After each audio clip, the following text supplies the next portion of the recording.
And I have to ask about the gas station incident, because if you guys didn't see this, there was a great clip that Sarah posted of you guys trying to fill that thing up. But she said at the end, we'll tell you how it ended in our next video. But I didn't see the next video. What did you guys ultimately do? How did you find a gas station? It didn't end well. It didn't end well. First of all, I didn't know that diesel is the green handle. So I was very confused about, they gave me like 11 warnings. Don't use anything other than diesel. So I was a little freaked out that maybe it wasn't diesel, but we got it all sorted out. Look, everything takes reps. You didn't run your fastest mile, your first mile ever. It took a lot of repetition. And after 3 weeks, I've mastered the septic, but I'm not great with the gas. What did you learn? I want to ask a couple more questions about the RV before I go into the running, because I'm just so fascinated by the trip, and I so enjoyed watching it all play out on social media.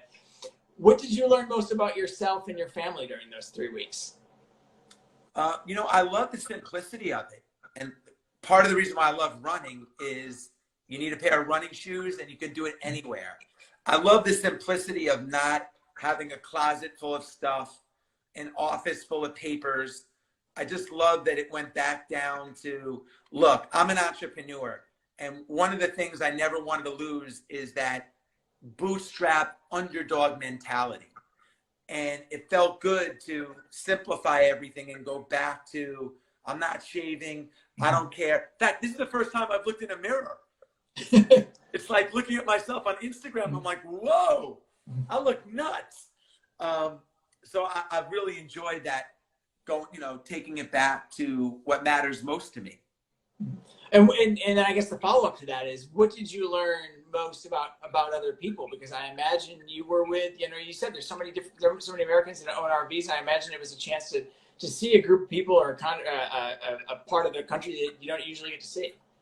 It's a vibrant community that's passionate about camping and being outdoors, something that I'm super passionate about. So immediately, just the connection. Look, everything is shut down, but nature isn't shut down. There's no reason why we shouldn't be outside in nature, exploring, getting dirty. And I'm 51. I'm about to be 52. And I felt like I was 8 years old for 3 weeks, finding wood for the campfire and all that. So it sounds ridiculous. It might sound ridiculous, but my life has gone like this. It went from, it's been amazing. It's been a 10 out of 10, but it's gone through periods of sleeping on friends' couches when I'm trying to make it in the music business, to hitting it big, to having lows, so it's good to go back to the basics for all of us, because we're so connected and we're so influenced by our connections. CNN influenced us, Instagram, people, Facebook. So we were able to disconnect from that and go back. And as an entrepreneur, the only way, we all have relied for centuries on our gut instinct. Before there was marketing, there was common sense. We've been manipulated. So the only way to really be in tune with your best superpower which is your gut, is to spend time alone. So even driving 4 or 5 hours from RV camp to RV camp gives you a little bit of sense of, okay, dreaming. When I was a kid, I would go out and dream. I used to cut out of magazines of the house that I wanted and, all these things that I wanted and, and dream about how that was going to happen and dream about winning races and losing races and jumping in rivers and all that stuff. And it felt good to get into the RV and drive and just think. And another time where I'm sure there's lots of time to think is running. And I know one of the only things you packed is your running shoes. How much running did you get in on this trip? It's funny because when I was started out in running, and I have done the whole gamut. I've done, started out with a 5K goal, a 2-mile goal actually was my first goal. And I've scaled that all the way up to 100-mile races. And I used to think that I got to go get long runs in, and it's all about how much time I'm on my feet. And now everything is cumulative. For me, exercise is cumulative. So if I could grab 20 minutes before my family wakes up, a 4-mile walk or run while they're with them, and get another 3 miles before I get to sleep, So I'm getting 8, 9 to 10 miles in cumulatively in a day. Great.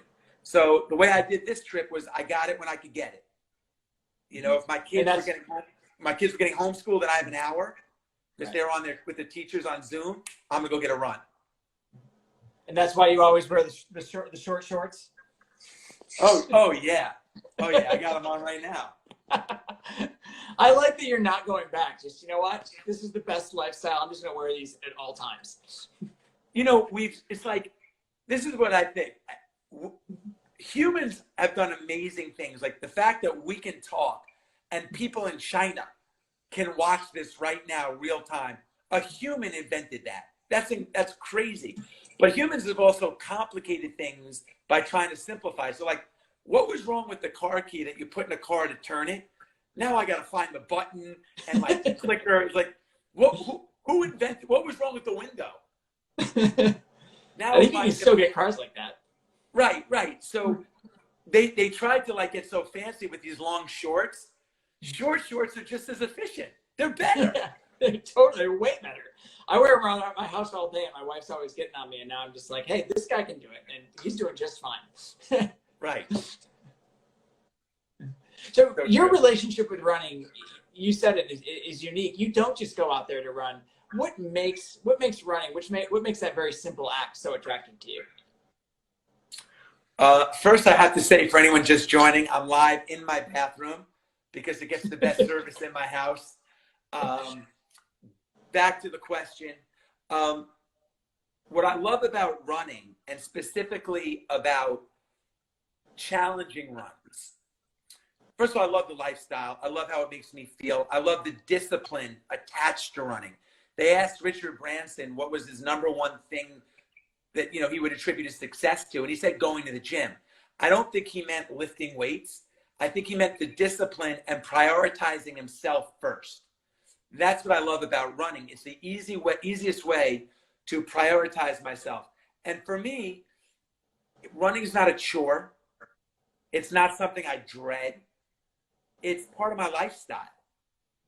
I run. I have, one of my mantras is when I'm running, I'm like, and I'm falling off, I say, runners run. Runners run, man. You're a runner. You run. So let's keep moving. So I love it. I love it. And what I was saying is, what I love about the hard races is I've never tried to win a race in my life, ever. I came in 37,000th place of the New York Marathon, and I couldn't care less. What I love about it, usually it's a test of will. And it sharpens that skill set for me. And if I can sharpen my grit or sharpen my will through running, it translates into all the different buckets of my life. I wholeheartedly believe that. And it seems, especially these last couple of months, you've tackled a lot of challenges. You did the calendar club thing where you ran the mileage corresponding to the day, did a 100-miler in the past, 6 to 8 months, did the last man standing race. Do you have to have a challenge you're aiming for to get out there and run every day? Is that part of the motivation for you? No, I don't. I mean, I don't, like I said, there is no motivation. It's just lifestyle.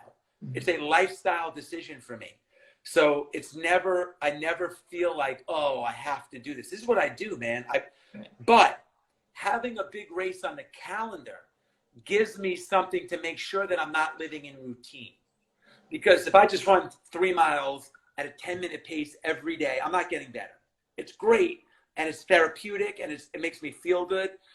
But if I'm going to put a 100-miler on, or a marathon, or a 10K, anything that's circled on my calendar, it changes my training routine, and my patterns change.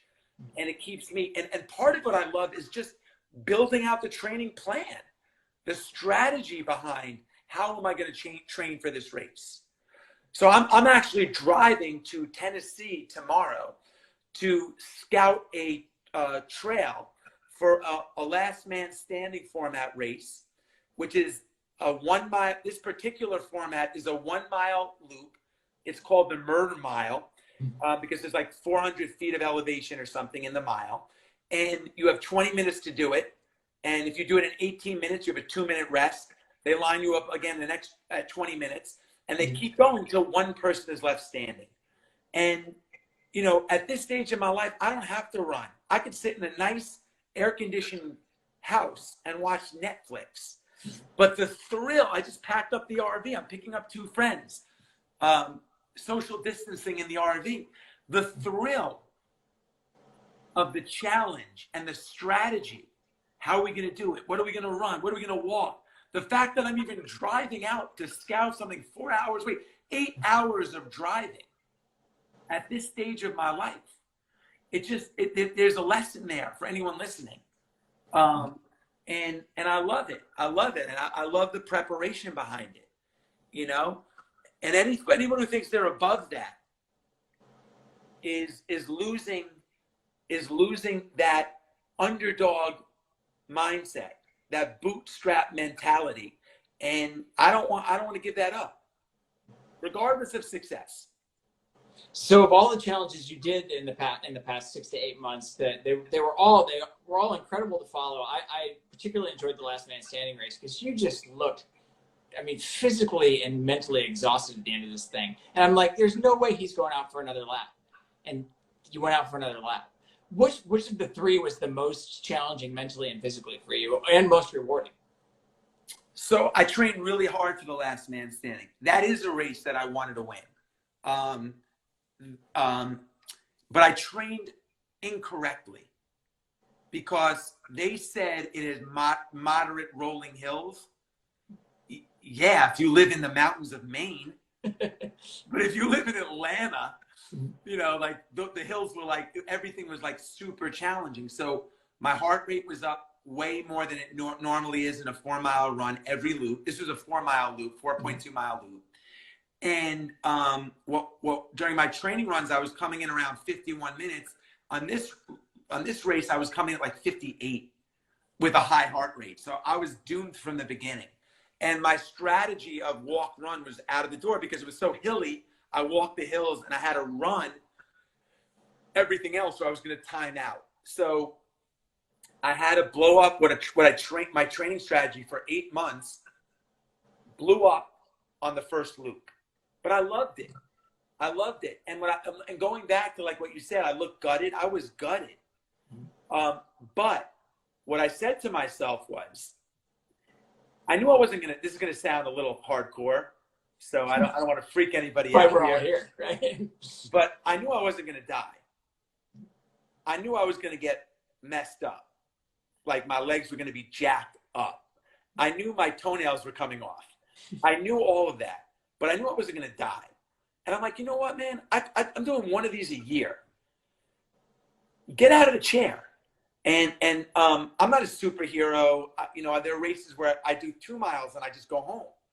But on this day, I had so much behind in the training, so many hours logged, so much thought. I wasn't going to go drive home without leaving it all out there. You know, I'm doing something now with my kids called the 30 Days of Greatness. And whoops, there go the lights. And what I'm doing is, for 30 days, we're committing to effort, not results. You can't always control the results that you get, but you control your effort. So for example, today my kids had a swim lesson. So tonight at dinner, the conversation is on a 1 to 10, how much effort did you put into the lesson? And if they were to say like a 5, well, then don't even bother with the lesson. Don't waste mommy and daddy's money. You know, if you're going to do it, if any of us in the family are going to do it, we're going to put a 10 effort into it. Otherwise, let's not do it today. You know, why? So 30 days of excellence. So my point is, if you're going to go out and do a race and you're going to invest all this training and sacrifice away from your family, getting up at 5 in the morning. I mean, my training was ridiculous for a 51-year-old man that has 4 kids under 10 and a full-time job. My training was ridiculous. I didn't want to go up there and shortchange all that effort, give it all back by not going until I just time out. I think it's amazing as a father that that's what you're teaching to your kids. And I have to ask you, because it seems like, you know, if I read your life story, this is sort of how you've always approached things. Where do you get that attitude from? Where did you learn that? Where did you pick that up from? You know, it's gotten sharper as I've gotten older, because the most rewarding things in my life have been things that required a risk, fear, challenge, discomfort. And I'm talking about business. I'm talking about jumping in cold rivers. Things that are most memorable in my life were not ordinary things that I did every single day. And as you get older, you have to work hard to create newness, because we live in routine. You actually have to plan newness. And I've realized that, you know, and I have a whole course about this called Build Your Life Resume, that my life resume is really important to me. So this isn't something that, like, at 10 years old I was doing. I didn't start running until I was 23. I was, you know, I became a vegetarian at 22. I was eating, my life changed. And the reason why it changed, and then it evolved. I didn't just wake up and like, I'm going to go run 100 miles. I'm not going to give up. I'm going to have 30 days of excellence. Like, it became addicting, because as you make changes that are positive and you get more momentum in your life, you feel healthier, more alive, your relationships are richer. That becomes addicting. So that's what happened to me. And I'm a work in progress with it. I want to ask you about Build Your Life Resume, because you brought it up, and I don't want to give away the secrets. I want people to register for your classes. It's bylr.com. Go to it now. Well, go to it in like 10 minutes. But you want your resume, when you give a resume, you want it to stand out at the top of the pile. That's what you're going for, right? So for you, when it comes to a life resume, what stands out on the top of the proverbial pile? What's a good life resume? You mean specifically on my resume or in general for people? Yeah, in general. Well, I mean, because it's different for everybody. I just think it's everything that, it's your body of work, and it's just doing things that with people that, for me, it's doing more of what I love with the people I love to do them with. So I love being outside. I love, you know, most of the things that I've done. I was just in Montana, and we went on a hike in the winter with my family, and there was a waterfall, and I cracked the ice. I knew it wasn't too deep, so it was, and I'm well versed in this. And I jumped in, and it was like, people were hiking. They're like, "What? This is the craziest thing! You jumped into Uso Falls, like it's, you know, you had to crack the ice." And then the next day I went, 5 people were in the water. So it's just about, when you have a chance to create a memory, you take it. You know, you take it. So I work really hard on introducing new experiences, and that's why I'm driving 4 hours to Tennessee tomorrow. You know. Yeah, and your events, we talked about them for the first time a couple of years ago. The Ever Same 29 event that you put on is sold out. You do the event in your backyard where people are running up and down the hill. These are events that are now, like, if we look at it in this context, they're tailor-made for the social distancing era. It's almost like you saw this coming. Do you see a surge in that kind of endurance event now that we can't be crammed into Stark rails right now? I think that 600,000, you know this data better than me, but approximately 600,000 people run a marathon or sign up for a marathon in this country every year. 99% of them finish. 98% finish. And I think that those will always be here, and they're exciting. But for those that complete marathons, they want, like, I don't want to go live in my old neighborhood. I run the marathon. I want to do something new. So I think there's always going to be an opportunity for newness. Now, look, we created 29, this event where we rent a mountain and you hike up, come take the gondola down, and you repeat until you climb the equivalent of Mount Everest or one of the summits. We created it out of frustration, because I don't like obstacle races. Many people do, but I don't like jumping over things, and like, that's not my gig. And my wife, I'm not into triathlons. I'm not a great cyclist. I don't like cycling at high speeds. I wanted something I could do with my wife and my friends that was mega challenging, outdoors, and like brutally hard, but all based on will. Anyone can hike. So that's why we created that event. So I think there's always going to be room for newness in the category we're talking about, which is, you know, endurance challenges, outdoor events, etc. your event in June, do you have to make any special accommodations now with the current pandemic we're in, or is it pretty much going to be okay because people are able to spread out far enough? It's day by day, you know, because a lot of this is dictated by the state or the local town or the rules of the resorts that mountains we rent. But yeah, I mean, I for anyone that's interested in any of this stuff, because I see some people talking about build your life resume, it's all in my bio on Instagram. You can hit the link in the bio, and all that stuff's there. You know, I started a race in my backyard called Hell on the Hill. I live in Connecticut in the summer sometimes, and there's this crazy 80-foot hill with a 35%, 40% grade. And we go up and down 100 times. It takes about 3 to 4 hours. It's called Hell on the Hill. And it started out as a challenge with just a couple of friends, and now there's almost 3,000 people on the wait list. So clearly there is a market for people that want adventure, because I don't feel alive unless I do stuff like that. I don't feel energized, and it makes me better at work. It makes me a better father, husband, when I'm challenged. You know, it's a great example for my kids. So that's why I'm in this space.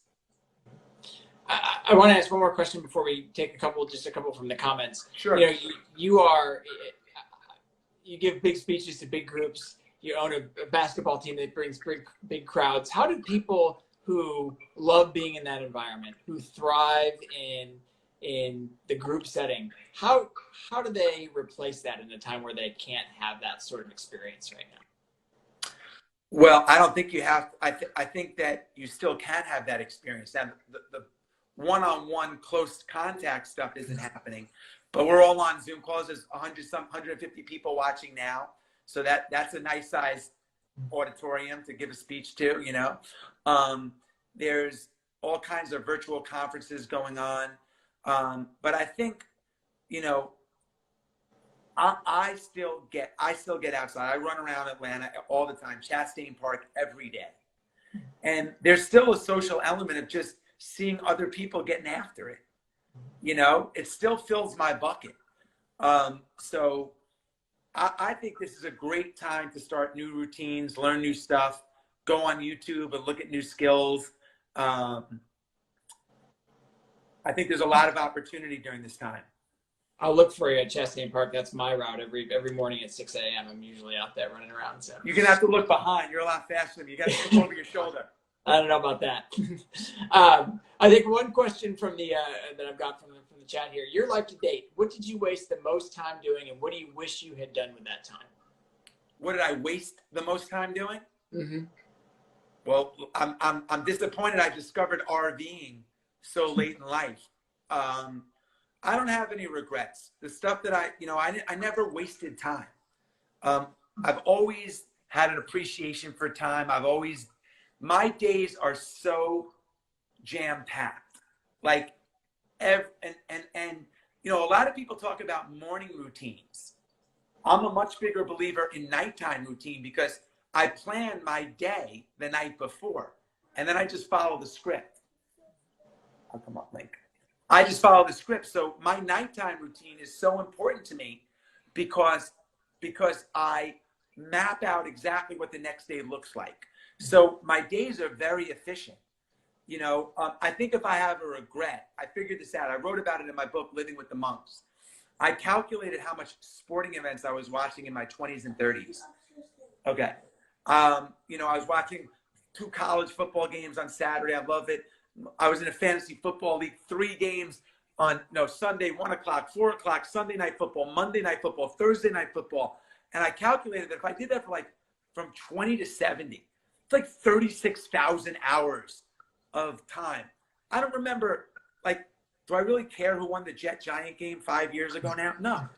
So I literally pulled the plug on that. And it freed up so many hours. So I've gotten really good at eliminating things that waste time. And I'm clinically ADD, but I'm incredibly efficient now.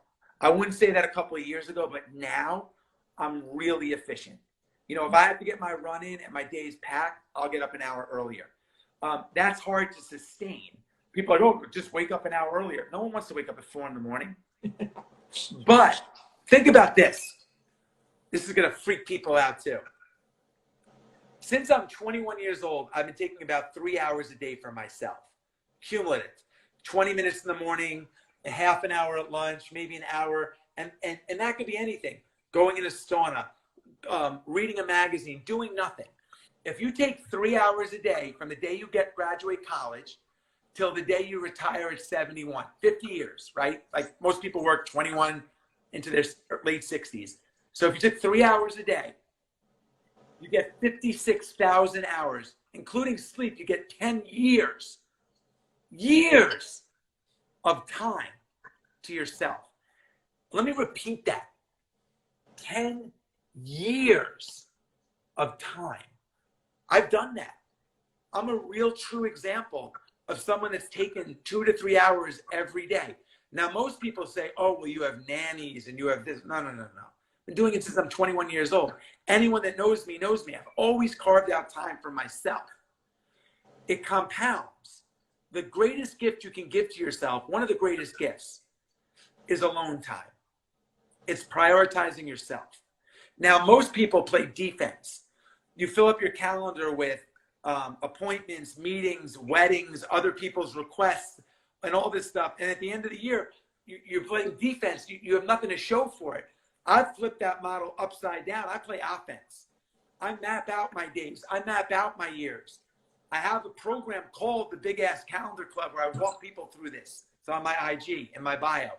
But you're like, it's really important to schedule stuff you want to do. Otherwise, you're just living someone else's time. And how has that, and I imagine that has an enormous impact on the people, being selfish has an enormous impact on the people you love in a good way. 100%. I map out date night with my wife every year. It's Wednesday night. And I know exactly how many I did last year. Over 40 date nights on Wednesdays. Some travel, this and that. 45 of the 52 weeks. It's just a matter of planning, and prioritizing. And if you don't do it, you go through life like this. And the average American gains two pounds every year from 35 to 70. Now all of a sudden you're 50 pounds overweight, you're 70, and you can't do the RV trip you always wanted to do. You can't do the things you always wanted to do because you're overweight and you're older. I don't want to give up my 40s and 50s, the best years of my life, 30, 40, 50. When you turn 60, 70, there's not a lot of 70-year-olds doing hell on the hill and 29 or 29. Mm-hmm. And the last man standing race, like our window shrinks. So the time is now. So with that, we'll let you get off Instagram and go do something meaningful. No, I'm good. We're rolling. Okay. All right. Then let's keep going. So I want to touch on something that you said. People probably say to you, listen, I don't have what you have. I don't live the same kind of life you live. I can't spend time building my life resume like that. What do you say to the guy, Joe Cubicle, right now, who's saying, no, I don't have the time. I don't have the resources to make that happen. When I was living in New York City, I used to run up the East Side and the West Side Highway, and I would run up to Harlem and the Bronx. It was part of my 6 to 9 mile route that I did every weekend. And every Sunday when I ran on the East Side, there was a guy that was there with his 2 or 3 kids.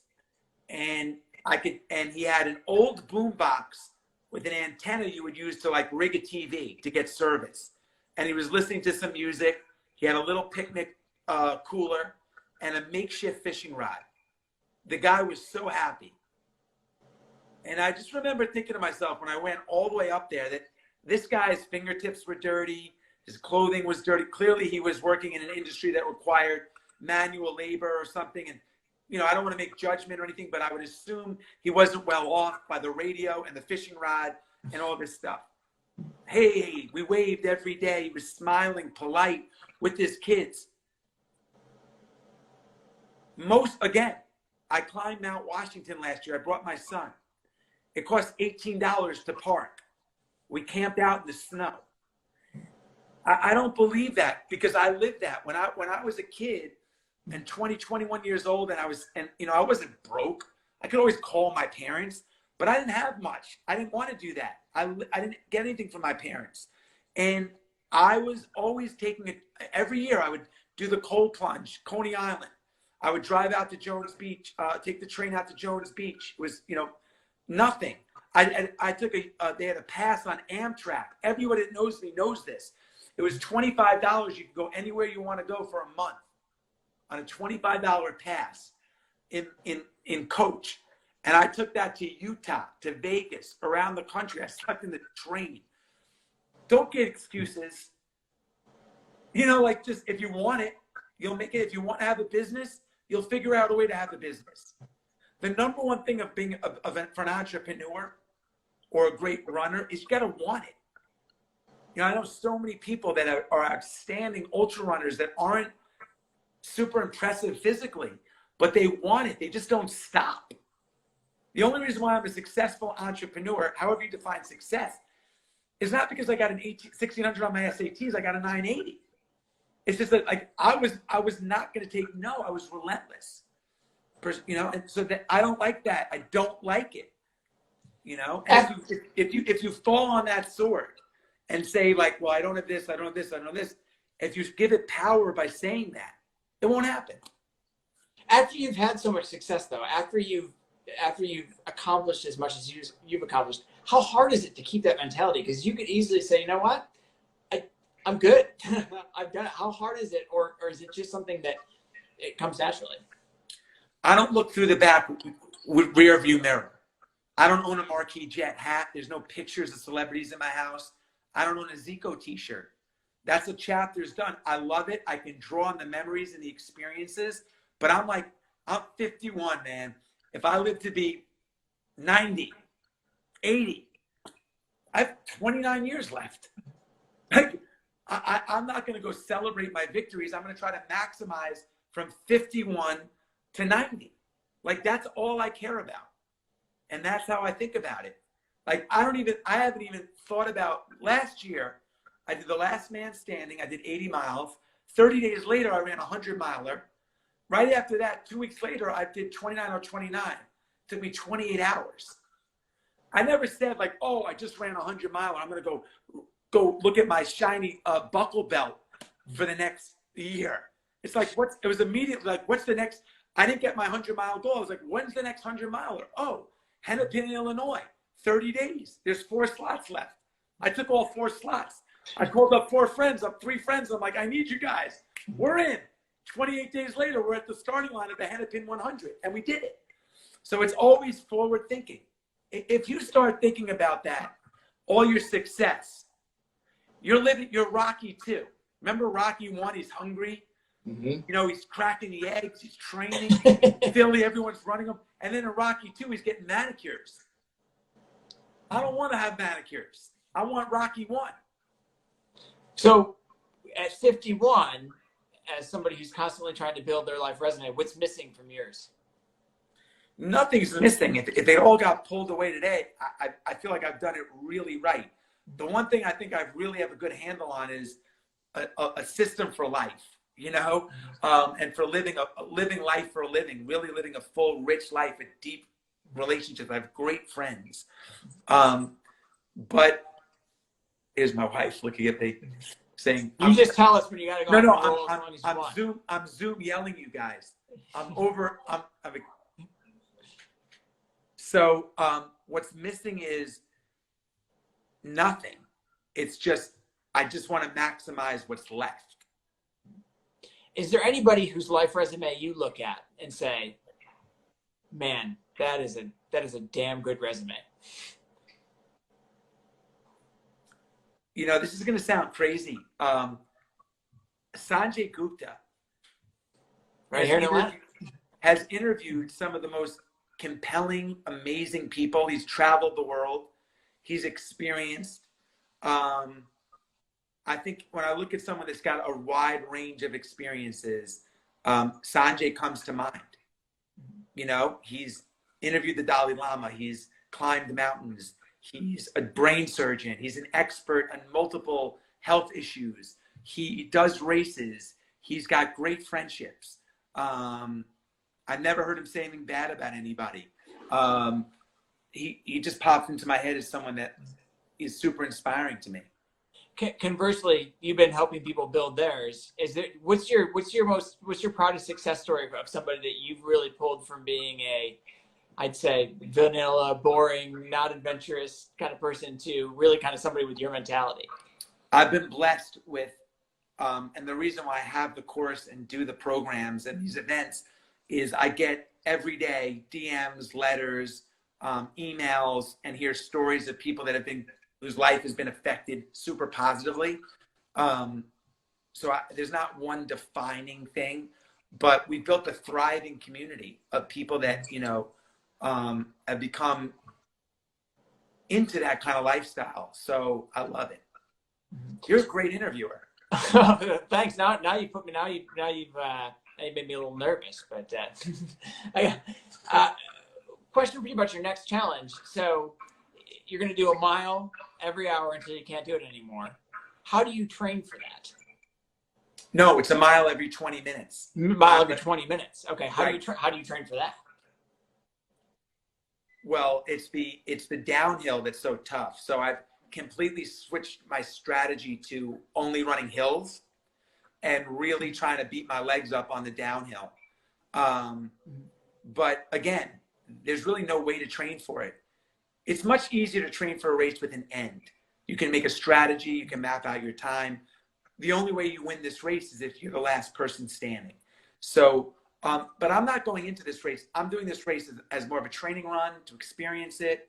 I'm undertrained and I just want to enjoy it. I want to cheer on the people that are participating. So I'm not going into it the way that I did the last one.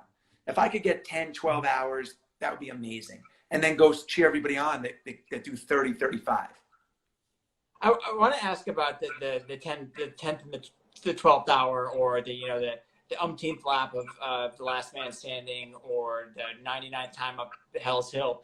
What's going through your head? What pulls you out of the darkness? What keeps you going when it hurts so much that everything else is telling you to stop? Well, I try not to get those thoughts in my head. And my friend Chad Wright has this whole philosophy around the power of the spoken word. So Chad's thing is you never give your pain a voice. So even if you feel miserable and someone asks you, I always say I feel outstanding. I try to keep it positive. I say that this will end. And I have a lot of mantras that I've used over the years that when you attach words to actions, they become very powerful. So if you just say this too shall pass, it means nothing. But if you've done it on 50 marathon runs and when you hit the wall and you've attached it to actually finishing the race, it's like Pavlov's dog. When you run into a fence, the dog gets shocked. They know not to run near the fence anymore. It's the same thing with words and actions. So I've really done a good job of, I don't want to say brainwashing myself, but brainwashing myself into having words that, during the last man standing, it was when I push, my body responds. So every time I felt broken, I'd be like, Jesse, when you push, your body responds. You have the right fuel, the right training, the right mindset. You have a lot of people supporting you. You're not physically in danger. Push. Your body's going to respond. So I give myself little pep talks like that. Has there ever been a challenge where you've quit and you've really regretted quitting? It was not the right thing to do. Have you ever stopped too soon? So before your marathon, the Atlanta Marathon, that you guys do a great job with, I had an ankle injury a couple of years ago. So I put an ice pack on my ankle and I fell asleep with it. And I woke up with 3rd degree with burns. I froze my skin. I had huge blisters. So I ran the race anyway. I finished it. But I overcompensated by kind of limping to protect my foot that had blisters. A week later, I went to run the New York Marathon and I'd aggravated something in my leg. And I got to mile 13 and I was like, I ran right onto the subway. And it was my first ever DNF. And, but I had no regrets about it. I guess on the other side of the coin, have you ever pushed it to a point or gone too hard when you probably shouldn't have and regretted that? No. Again, I respect the healing process. I respect, I don't, I take care of my body. I eat very clean. I try to get sleep. Um, so no, if I push really hard, I just recover really hard. You mentioned eating clean, and you've said you've been a vegetarian since what, 22? No, nothing but fruit until noon. Yes. Bananas every day.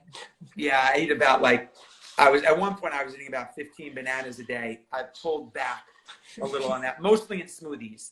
But I read a book called Fit for Life when I was 22 years old, and the author Harvey Diamond challenged the reader to only eat fruit for until noon for 10 days.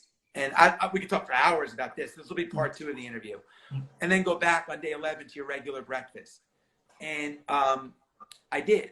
And I went back to my regular bagels, eggs, whatever. And I was like, oh, 30 years. I said, I'm never doing that again. 30 years later, I only eat fruit until 12 noon. The theory behind it is you use up more energy for digestion than anything else. You eat a big meal, your body breaks it down, you get tired.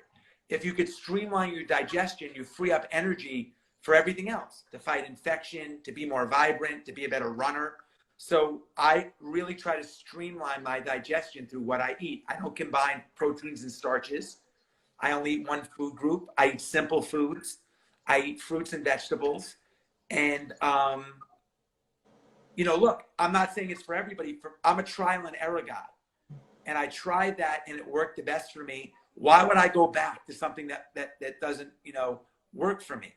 So, and now I'm like 80% fruitarian.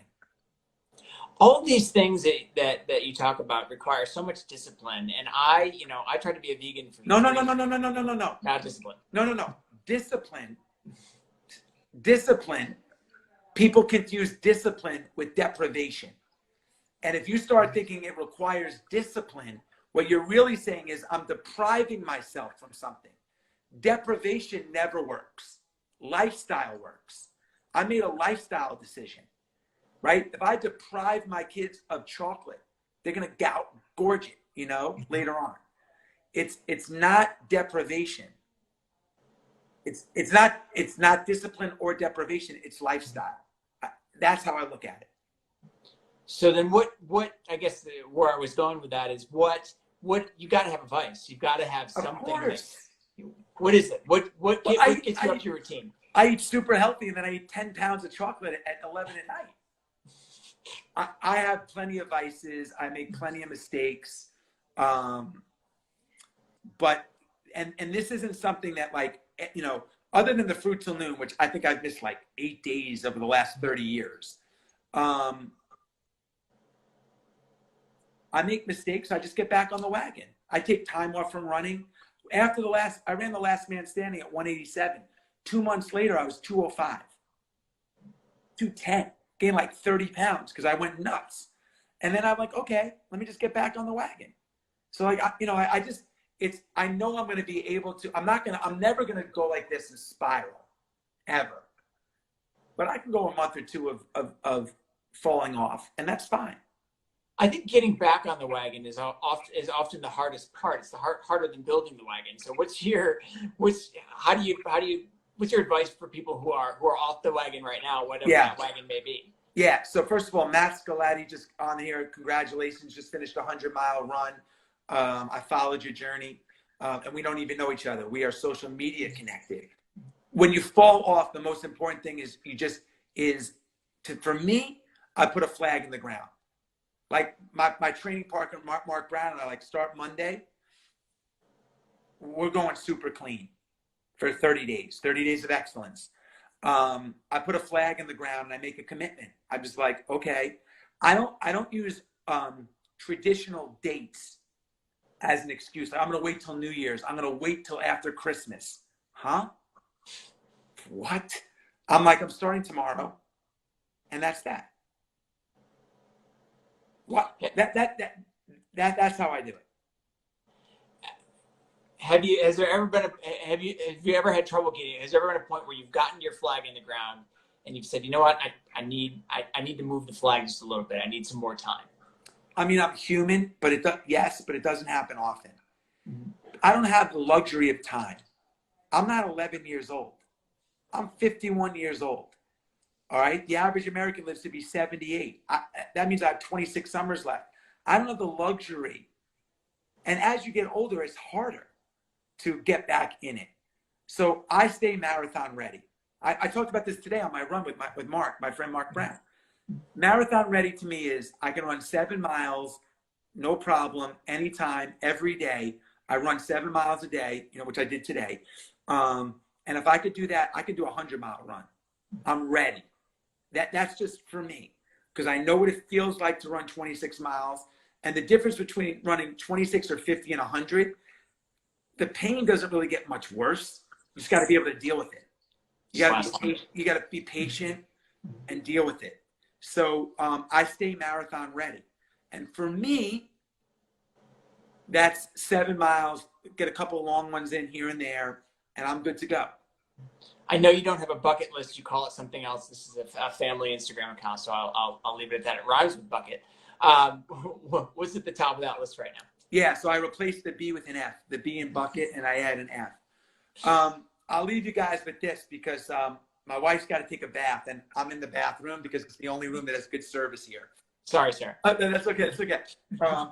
I found a loophole in the NCAA rules, and I actually have eligibility to row crew.